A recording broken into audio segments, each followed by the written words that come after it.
That's right. So I've got some awesome news about some cameras which are coming out in the next few days, and I've just got to share it with you because it's just got me jumping. It's got me jumping. First thing to tell you is there's a new DJI Pocket 4, 16th of April, 12 midday Greenwich Mean Time, and DJI is going to release all the details about the Pocket 4. Now, quite a few details have already been released about this amazing camera. It's the follow-up to the Pocket 3, which has been one of the best-selling cameras of all time, pretty much, especially in the vlogging sphere. So here we go. So here's some details about the new camera. It's going to be a similar form factor to the Pocket 3. It's going to have a 1-inch CMOS sensor, which is going to be great for filming in low light.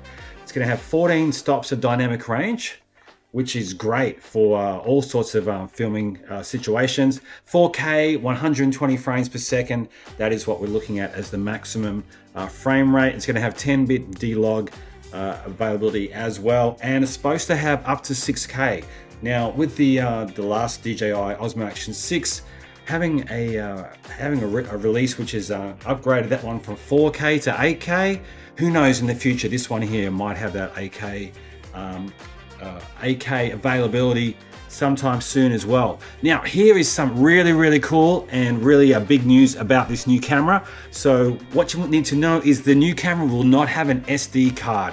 So instead it's going to have 107 gigabytes of storage built into the camera. And then what you do is, once you fill that up, you can then transfer it at up to 800 megabits per second across to like another source, like maybe to the cloud, for example, right? Which is absolutely fantastic. Now you might be thinking, though, why would you want to get rid of the SD card? That's a great question. If you get rid of the SD card, you got less chance of your camera overheating, because it's got to work a little bit harder, and also you're going to have less lag on your video. So that's pretty exciting. Another big upgrade is that this new Pocket 4 is going to have 4-channel Osmo audio available to it, which is going to be better than Pocket 3, which has two-channel or stereo audio. So that's a really big, nice big upgrade. And the screen, the rotatable screen, is going to be larger and brighter than the current one. Wow, so there's so much going on. Also, it's going to be 116 grams, and which is about 35% lighter than the current one. And the battery life is going to be around about 200 minutes, or 200 minutes of recording time, which is pretty good. Now, the new camera, like I said, looks kind of similar to the Pocket 3, but there's going to be a Pro version coming in a couple of months' time. I'm probably expecting that around about May or June, and that one is supposed to have a dual camera setup. So it's going to have 2 cameras on there, which is pretty awesome. Oh yeah, one more thing too. The Pocket 4 is going to have a removable magnetic light too, which is going to be a great little light to kind of have to lighten up your face or whatever is in your shot, which is great for filming, especially when the light is poor. So that's something to look forward to. Now, I told you, it's pretty big time of year. The 16th is the day when that's going to be released, and then it's going to be available in the shops around about the 20th of April, okay? So around about 20th of April, you'll be able to grab that. Now, interesting thing about the 20th of April is that is around about the time when GoPro is going to release the full details of their brand new GoPro Hero 14 at the NAB show in Las Vegas in the US. Now, the NAB show is a big show that happens annually. It's where all the big companies come out and they show what their new and exciting products are. And GoPro is going to release, it's going to put on show for the first time the brand new Hero 14, and they're going to reveal, of course, their new GP3 sensor. Now, the GP3 processor. Now, the GP3 processor is a big upgrade. It's unique to GoPro, and this new camera is going to have a larger sensor, better low light, and it's going to be more cinematic in design from what we've seen recently. I made a video about it a couple of weeks ago. It looks super exciting as well.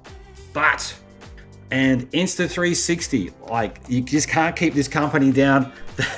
They are back with a rival to the Pocket 4. Now, their camera is going to be called the Luna. It's going to have a kind of similar looking design. It's going to look similar in some ways to the to the form factor of the DJI Pocket 4, but it's going to have a dual lens design. So it's going to have two lenses next to each other. One's a wide lens and one is a 70mm telephoto lens. And it's going to have 3 times optical zoom on this camera. Now with the Pocket 4 and the Pocket 3, their zoom is only 2 times. So it's going to be 3 times optical zoom.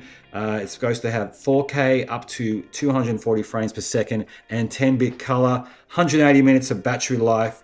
Now it looks absolutely insane, this camera, and what it can do is absolutely astonishing. I'm going to show you a clip. If you watch this on the playback, I'll hopefully show you a clip showing you some of the features of this new Luna camera. Now these two lenses, looks like from the video you can actually separate them, so put them on different sources potentially, and you can also use the lenses as a webcam hooked up to your laptop, which is pretty exciting. Now, so there's so much happening. That one, the Insta360 Luna, that's due to come out sometime between now and the end of the financial year, so June, right? So expect to see that one out there. That's the exciting new camera from Insta360. It's going to be a big competitor to DJI's Pocket series, and that one is called the Luna.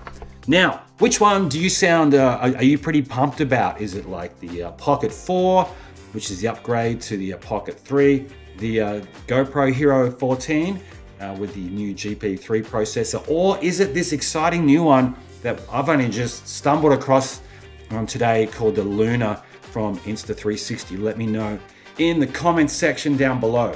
Thank you for your attention today. Thank you for listening. I hope you've enjoyed the video, today's video, and thank you for watching this channel. I hope you find it informative and sometimes fun, and hopefully you'll learn something too. If you've got any comments or any questions, please pop them in the comment section down below. As usual, thank you for your company, and I'll see you in the next video.